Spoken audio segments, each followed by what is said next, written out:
آئیے تمہیں میں کہانی سناؤں۔ آقا کریم علیہ السلام جا رہے تھے عیدگاہ کو، راستے کے اندر ایک یتیم کھڑا تھا اور آقا کریم نے کہا کہ بیٹے آج تم یہاں کھڑے ہو، کہا فلاں غزوے میں میرا باپ شہید ہو گیا تھا، میری ماں کا سایہ بھی میرے سر پہ نہیں ہے، لوگ اپنے گھروں میں ہیں، میں کس دہلیز پہ جاؤں؟ اچھا انتظار ہو رہا ہے عیدگاہ میں، حضور نے یتیم کو سینے سے لگایا، گھر لے گئے اور سیدہ فاطمہ سے کہا کہ جس طرح کا لباس حسنین کو پہنایا ہے اس کو بھی پہناؤ۔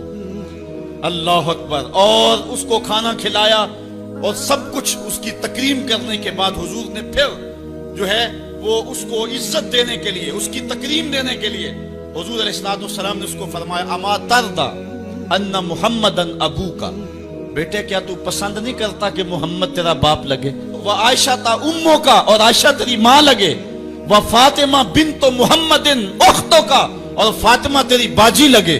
اس نے کہا یہ اعزاز مل جائے تو مجھے اور کیا چاہیے؟ تو کہا آج کے بعد یہ رشتے تیرے ہوئے۔ ایک انگلی سے حضور نے حسنین کو تھاما ہوا ہے اور دوسری انگلی سے اس یتیم بچے کو تھاما ہوا ہے۔ جب حضور عیدگاہ کی طرف بڑھ رہے ہیں تو اور بچے بھی اپنے ماں باپ کے ساتھ جا رہے ہیں، وہ بچہ زبان حال سے کہتا ہے تھا تو یتیم، آج یتیمی کا مزہ ہی نہیں آ گیا ہے کہ حضور کی انگلی تھام کے جا رہا۔ تو یتیم کی تکریم کا مسئلہ ہے، اس کو عزت نفس دینے کا مسئلہ ہے۔ یتیم کو لوگوں کے اندر کھڑا کر کے اس کو اعزاز دیتے ہو، وہ اعزاز نہیں ہے، وہ رسوائی ہے۔ مجھے ایک سال قبل ایک ایسی تقریب میں لوگ کھینچ کر کے لے گئے جہاں وہ آج کل اجتماعی شادیوں کا رواج ہے، تو میں بڑی معذرت کی، میرے لیے مشکل ہوگا کیونکہ مجھے اندازہ تھا اس تقریب کا، لیکن میں کبھی گیا نہیں تھا پہلے۔ تو میں جب اس تقریب میں پہنچا تو یقین جانے کہ 2 دن تک جو ہے وہ میں بے چین رہا ہوں۔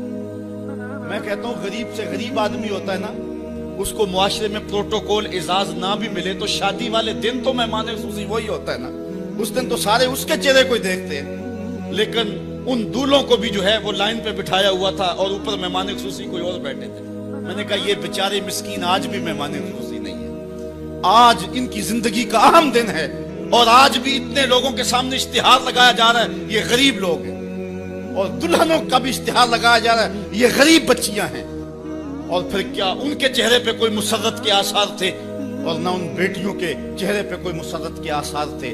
تو لوگ خوشی بانٹنے چلے ہیں لیکن غموں میں اضافہ کرتے چلے گئے۔ رات کی تنہائی میں نکلو، اندھیرا پھیلا ہوا ہو، کوئی دیکھنے والا نہ ہو، اپنے سائے سے بھی بچو اور جا کے غریب کے گھر میں رقم پھینک کے آ جاؤ۔